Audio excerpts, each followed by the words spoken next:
दोस्तों, आप सभी का मेरे YouTube चैनल में स्वागत है।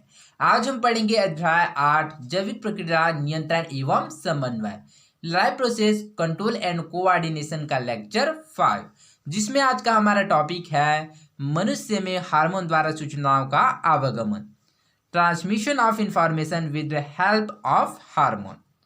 ओके, तो इस टॉपिक में हम लोग मनुष्य में हार्मोन द्वारा सूचनाओं का जो आवागमन है वह किस प्रकार से होता है इसके बारे में जानेंगे। ओके, तो चलिए इस टॉपिक में आगे बढ़ते हैं कि मनुष्य में हार्मोन द्वारा किस प्रकार से सूचनाओं का आवागमन होता है।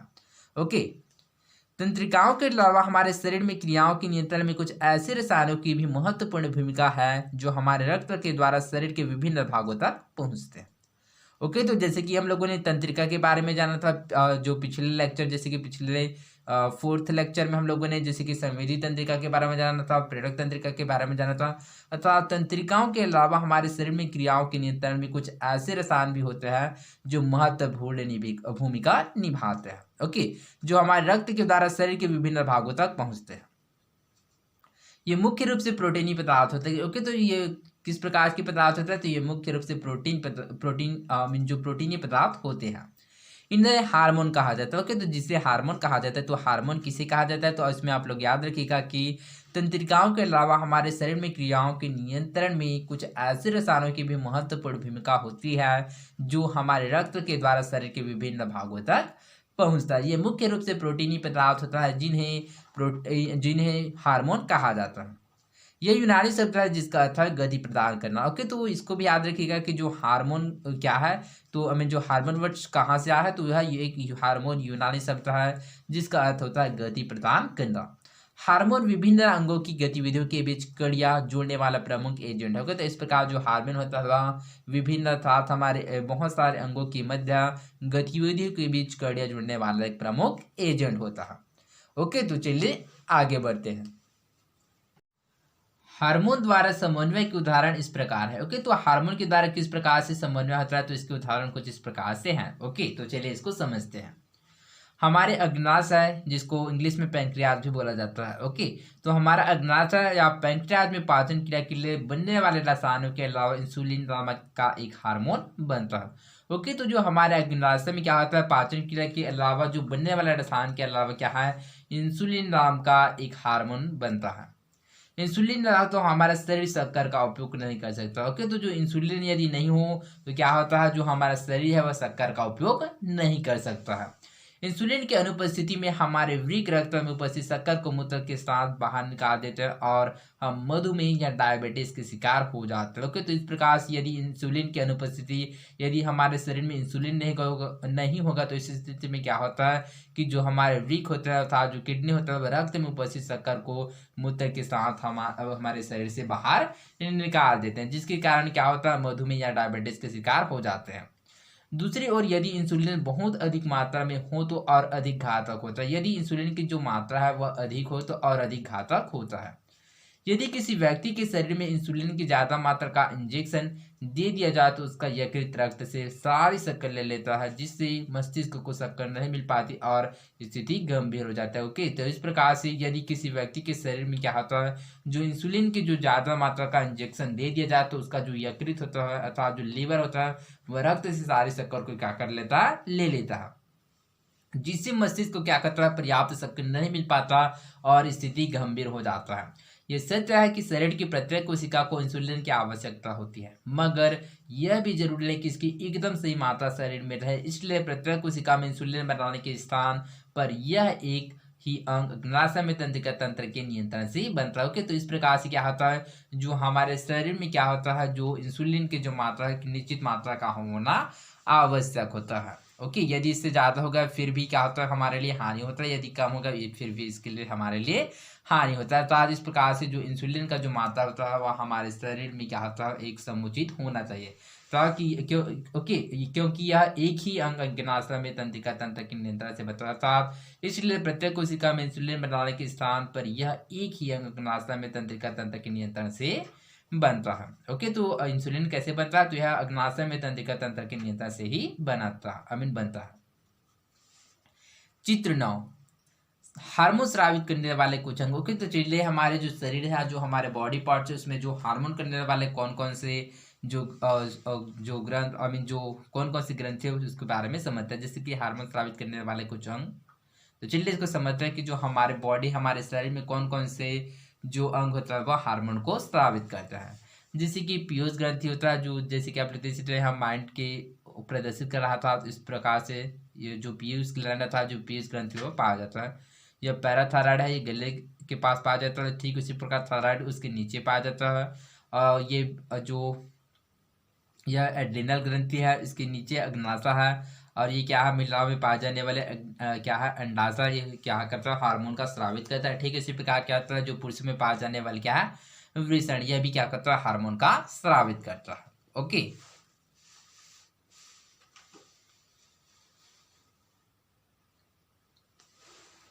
इसी प्रकार एक और हार्मोन गर्दन में उपस्थित पैराथायराइड ग्रंथि द्वारा बनाया जाता है। तो इसी प्रकार क्या होता है, जो गर्दन में जो गर्भदन में उपस्थित जो पैराथायराइड ग्रंथि द्वारा बनाया जाता है। जैसे कि हम लोग देख सकते हैं कि पैराथायराइड ग्रंथि कहाँ है, तो यहाँ पर है पैराथायराइड ग्रंथि। तो इसी प्रकार एक और हार्मोन गर्दन में उपस्थित पैराथायराइड ग्रंथि द्वारा बनाया जाता है। यह रक्त में कैल्शियम की मात्रा का नियंत्रित करता है। ओके, तो जो पैराथायराइड ग्रंथि के द्वारा जो बनाने वाला जो हार्मोन है, तो क्या करता है, वो जो रक्त है, हमारे जो ब्लड है, उसमें कैल्शियम की मात्रा का नियंत्रण करता है।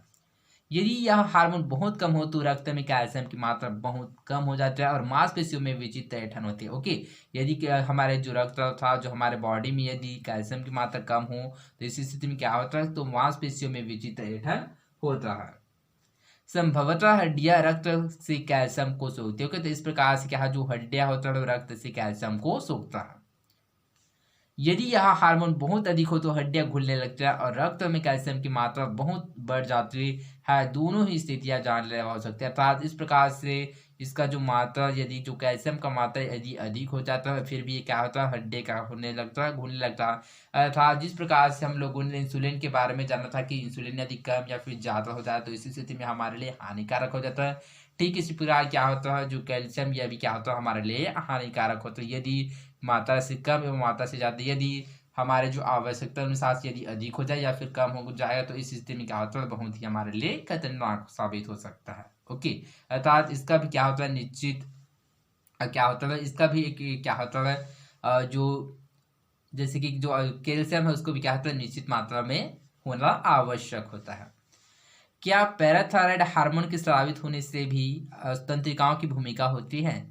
तो पैराथायराइड हार्मोन के स्रावित होने से भी तंत्रिकाओं की भूमिका होता है।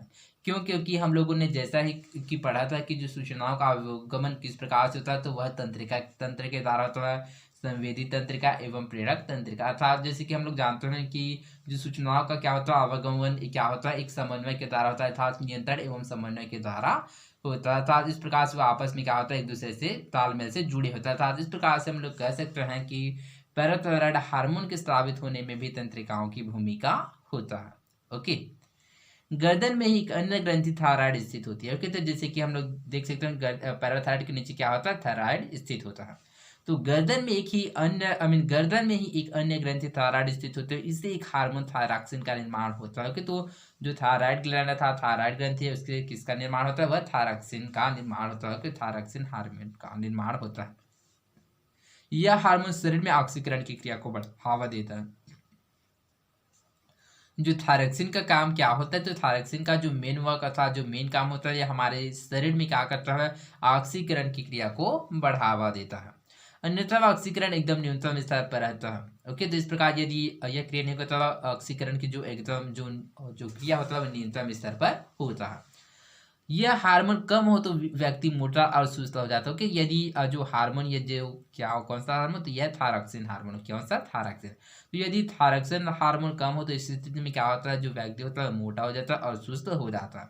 यदि यह हार्मोन बहुत अधिक हो तो व्यक्ति दुबला पतला अति सक्रिय हो जाता है। तो यदि जैसे कि जो थायरॉक्सिन जो थायरॉक्सिन जो हार्मोन होता है, यदि कम हो जाए तो इस स्थिति में क्या होता है, जो व्यक्ति होता है मोटा और सुस्ता हो जाता है। यदि इसका जो मात्रा वह अधिक हो जाए तो इस स्थिति में क्या होता है, व्यक्ति दुबला पतला एवं अति सक्रिय हो जाता है। उसकी नाड़ी बहुत तेज हो जाती है, अर्थात उसकी जो नाड़ी होता है वो बहुत ही तेज हो जाती है। कई अन्य लक्षण भी उभरने लगते हैं और व्यक्ति गंभीर रूप से बीमार हो जाता है। इस प्रकार से क्या होता है, व्यक्ति क्या होता है, बीमार हो जाता है, यदि कम या फिर ज्यादा हो इस स्थिति में। कभी कभी कैंसर या किसी अन्य कारण से यह ग्रंथि शरीर से निकाल दी जाती है, तब उस व्यक्ति को एक निश्चित मात्रा में थायरॉक्सिन हार्मोन देना होता है। ओके, कभी कभी क्या होता है, जैसे कि कोई बीमारी होगा, जैसे कैंसर या फिर किसी अन्य कारण से यह ग्रंथि निकाल दिया जाता है, तो इस स्थिति में क्या किया जाता है कि जो व्यक्ति है उसको एक निश्चित मात्रा में थायरॉक्सिन हार्मोन देना होता है। इतनी ही मात्रा यदि किसी स्वस्थ व्यक्ति को दे दी जाए तो उस पर कोई असर नहीं होता। ओके, तो यदि इतनी ही मात्रा क्या है, यदि कोई स्वस्थ व्यक्ति है उसको दे दिया जाए तो उस पर कोई प्रभाव नहीं पड़ेगा। उसकी थायराइड ग्रंथि थायरॉक्सिन बनाना बंद कर देती है और रक्त में थायरॉक्सिन की मात्रा अपरिवर्तित रहती है। अर्थात यदि स्वस्थ जो मनुष्य है उसको क्या किया जाता है, थायरॉक्सिन दिया जाता है, तो इस स्थिति में क्या होता है, जो उसके शरीर का में जो थायरॉक्सिन बनाना क्या हो जाता है, बंद हो जाता है, बंद कर देता है, जिसके कारण जो रक्त में थायरॉक्सिन की मात्रा वह अपरिवर्तित रहता है, अर्थात उसमें कोई परिवर्तन नहीं होता है। यदि उसे आवश्यक दैनिक मात्रा से अधिक हार्मोन दिया जाता है तो उसकी ऑक्सीजन की खपत बढ़ जाती है और व्यक्ति बीमार हो जाता है। ओके, तो यदि उसकी आवश्यकता के अनुसार यदि दैनिक मात्रा में क्या होता है, उसको अधिक हार्मोन दिया जाता है, तो इस स्थिति में क्या होता है, तो इस स्थिति में जो ऑक्सीजन की जो खपत क्या होता है, बढ़ जाती है, तो इस स्थिति में व्यक्ति बीमार हो जाता है। एक और ग्रंथि से स्रावित होने वाले हार्मोन की हमारे शरीर के लवणों के संतुलन को बनाए रखने में महत्वपूर्ण भूमिका है। ओके, तो ठीक इसी प्रकार एक और ग्रंथि ऐसे भी है जो स्रावित होने वाले जो हार्मोन की हमारे शरीर की जैसे कि लवण हो गया को संतुलित बनाए रखने में महत्वपूर्ण भूमिका अदा करता है। कौन सा है, तो चलिए समझते हैं। तो यह एड्रेनल ग्रंथि है। कौन सा, तो यह एड्रेनल ग्रंथि होता है जो हमारे शरीर की क्या होता है, लवणों के संतुलन को बनाए रखने में महत्वपूर्ण भूमिका है, जो हमारे वृक्कों के पास स्थित होता है। तो एड्रेनल ग्रंथि कहाँ होता है, तो यह हमारे वृक्कों के पास स्थित होता है। इस ग्रंथि का बाहरी भाग कई हार्मोन्स बनाता है। तो जो इस ग्रंथि जैसे कि एड्रेनल ग्रंथि के जो बाहर के जो भाग होता है इसमें कई हार्मोन्स बनाता है। इनमें से एक हमारे शरीर में लवणों की मात्रा को नियंत्रित करता है। तो इनमें से एक क्या होगा, था जो हमारे शरीर की में उपस्थित जो लवण है उसको नियंत्रित करता है। यदि किसी व्यक्ति के शरीर में यह हार्मोन नहीं बन रहा हो तो उसे प्रतिदिन थोड़ा अतिरिक्त नमक खिलाकर जीवित रखा जा सकता है, अन्यथा उसकी मृत्यु हो सकती है। ओके, तो यदि जो यह हार्मोन नहीं होता हो, यदि मीन जो यदि यह हार्मोन नहीं बन रहा है तो उस स्थिति में क्या करता है, तो उस स्थिति में क्या करता है, प्रतिदिन थोड़ा अतिरिक्त नमक खिलाकर उसको जीवित रखा जा सकता है, यदि उस अन्यथा उसकी मृत्यु हो सकती है। ओके, यदि इस हार्मोन को न मिले तो। पुरुषों में वृषण और स्त्रियों में निराशा ऐसे हार्मोन्स बनाते हैं जिसके कारण किशोरावस्था में शरीर में कई परिवर्तन होता है। जैसे कि हम लोगों ने जाना था कि पुरुषों में वृषण होता है जो मीन जो हार्मोन होता है वो, और स्त्रियों में क्या होता है, निराशा। अर्थात इस प्रकार से ये ऐसे हार्मोन्स बनाता है जिनके कारण किशोरावस्था में शरीर में कई परिवर्तन होता है, जैसे कि दाढ़ी मूंछों या स्तनों का विकास आदि। अर्थात ये क्या करता है, शरीर के परिवर्तन को दर्शाता है। एक अन्य हार्मोन जो स्त्रियों में पाया जाता है, प्रोजेस्टेरॉन, पूरी गर्भावस्था में और प्रत्येक मासिक चक्र के समय बनता है। तो ठीक इसी प्रकार का होता है जो महिला में एक और हार्मोन पाया जाता है, अर्थात जो स्त्रियों में एक और हार्मोन पाया जाता है वो कौन है, तो वो है प्रोजेस्टेरॉन, जो पूरी गर्भावस्था में और प्रत्येक मासिक चक्र के समय बनता है। ओके, तो आई होप आप लोगों को समझ आया होगा। तो चलिए रिवाइज कर लेते हैं कि आज हम लोगों ने क्या क्या सीखा। सबसे पहले हम लोगों ने मनुष्य में हार्मोन द्वारा सूचनाओं का आवागमन के बारे में जाना। ओके, तो मनुष्य में इसमें हम लोगों ने जाना कि जो हार्मोन के द्वारा सूचनाओं का आदान प्रदान किस प्रकार से होता है, अर्थात मनुष्य में हार्मोन द्वारा सूचनाओं का आवागमन किस प्रकार से होता है। तो सबसे पहले हम लोगों ने हार्मोन के बारे में जाना। तो हार्मोन क्या होता है, तो तंत्रिकाओं के अलावा हमारे शरीर में क्रियाओं के नियंत्रण में कुछ ऐसे रसायनों की भी महत्वपूर्ण भूमिका होता है जो हमारे रक्त के द्वारा शरीर के विभिन्न भागों तक पहुंचता है। ये मुख्य रूप से प्रोटीन पदार्थ होता है जिन्हें हार्मोन कहा जाता है। ओके, तो इसके साथ ही हम लोगों ने जाना कि जो हार्मोन है वह यूनानी शब्द होता है जिसका अर्थ गति प्रदान करना होता है। ओके, इसके साथ ही हम लोगों ने बहुत सारे ग्रंथि के बारे में जाना। तो चलिए इसको समझते हैं। जैसे कि चित्र 9 में प्रदर्शित किया गया हार्मोन स्रावित करने वाले कुछ अंग, जैसे कि पीयूष ग्रंथि हो गया, पैराथायराइड हो गया, थायराइड, एड्रिनल ग्रंथि, अग्नाशय, अंडाशय एवं वृषण। तो चलिए इसको समझते हैं एक करके। ओके, पीयूष ग्रंथि। तो पीयूष ग्रंथि क्या होता है, तो इसमें आप लोग याद रखिएगा कि इसके द्वारा निर्मित हार्मोन वृद्धि, शक्कर के उपयोग, स्तनपान करने वाली जैसे कि माताओं में दूध की निर्माण के अलावा थायराइड, एड्रिनल, अंडाशय, वृषण जैसे सभी हार्मोन स्रावित करने वाले ग्रंथियों की गतिविधि को नियंत्रित करता है। अर्थात आप लोग पीयूष ग्रंथि के संबंध में कह सकते हैं कि जो पीयूष ग्रंथि होता है वो सभी जितने भी ग्रंथि होता है उसको नियंत्रण या फिर कंट्रोल करने का काम करता है। ओके, उसकी गतिविधियों को क्या करता है, कंट्रोल करने का काम करता है। कौन, तो वह है पीयूष ग्रंथि। Okay, parathyroid. ओके, तो चलिए अब पैराथायराइड के बारे में समझते हैं कि पैराथायराइड क्या होता है। ओके, तो पैराथायराइड के बारे में जानना कि यह रक्त में कैल्शियम की मात्रा को नियंत्रण करता है। ओके, तो पैराथायराइड क्या करता है, तो पैराथायराइड यह रक्त में कैल्शियम की मात्रा को नियंत्रित करता है। थायराइड, तो थायराइड क्या होता है, तो इससे एक हार्मोन थायरॉक्सिन का निर्माण होता है। तो ये थायरॉक्सिन क्या करता है, तो यह हार्मोन शरीर में ऑक्सीकरण की क्रिया को बढ़ावा देता है। कौन, तो वह है थायराइड। इसके साथ ही हम लोगों ने एड्रिनल ग्रंथि के बारे में जाना कि एड्रिनल ग्रंथि क्या होता है। तो चलिए एड्रिनल ग्रंथि के बारे में समझते हैं। इसके द्वारा स्रावित होने वाले हार्मोन की हमारे शरीर के लवण के संतुलन को बनाए रखने में महत्वपूर्ण भूमिका होती है। अर्थात एड्रिनल ग्रंथि के द्वारा क्या किया जाता है, तो हमारे शरीर में क्या होता है, जो उपस्थित जो लवण होता है उसको संतुलन बनाए रखने का काम किसके द्वारा होता है, तो वह एड्रिनल ग्रंथि के द्वारा होता है। ओके, और इसके साथ ही आप लोग ये याद रखना है कि जो एड्रिनल ग्रंथि होता है वह हमारे शरीर की कहाँ स्थित होता है, तो हमारे शरीर के वृक्कों के पास स्थित होता है। जैसे कि आप लोग इसमें इमेज में देख सकते हो, यहाँ पर एड्रिनल ग्रंथि प्रदर्शित किया गया है और जो हमारे वृक्क होता है क्या है, जैसे आसपास होता है। अर्थात इस प्रकार से जो एड्रिनल ग्रंथि क्या होता है, तो हमारे शरीर के वृक्कों के पास स्थित होता है। ओके, अग्नाशय। ओके, तो चलिए अग्नाशय के बारे में जानते हैं, जिसको इंग्लिश में पैंक्रियाज भी बोला जाता है। ओके, तो चलिए अग्नाशय के बारे में जानते हैं। तो अग्नाशय क्या होता है, तो हमारे अग्नाशय में क्या होता है, पाचन की क्रिया के से बनने वाले जो पाचन की क्रिया के लिए बनने वाले रसायनों के अलावा इंसुलिन नाम का एक हार्मोन बनता है। किसके द्वारा, तो वह है अग्नाशय में। ओके, तो ये इंसुलिन क्या करता है, तो इंसुलिन ना तो इंसुलिन ना हो तो हमारा शरीर शक्कर का उपयोग नहीं कर सकता। अर्थात यदि इंसुलिन की अनुपस्थिति में क्या होता है, जो हमारे वृक्क रक्त में उपस्थित शक्कर को मूत्र के साथ बाहर निकाल देता है, जिससे मधुमेह या फिर डायबिटीज का शिकार हो जाता है। अर्थात इस प्रकार से यह भी जो इंसुलिन का भी हमारे शरीर के लिए बहुत ही आवश्यक होता है। और जैसे कि हम लोगों ने जाना कि यदि इंसुलिन की मात्रा अधिक हो जाएगा तो भी हमारे लिए हानिकारक होता है, तथा यदि इसका जो मात्रा वो कम हो जाए तो भी हमारे लिए हानिकारक होता है। तो आप इसका एक निश्चित मात्रा हमारे शरीर के लिए आवश्यक होता है। ओके, अंडाशय एवं वृषण। ओके, तो चलिए अंडाशय एवं वृषण के बारे में समझते हैं। पुरुषों में वृषण और स्त्रियों में अंडाशय ऐसे हार्मोन बनाते हैं जिसके कारण किशोरावस्था में शरीर के कई परिवर्तन होते हैं, जैसे कि दाढ़ी मूंछों या स्तनों का विकास आ जाता है। किसके द्वारा होता है, तो यह अंडाशय एवं वृषण के द्वारा होता है।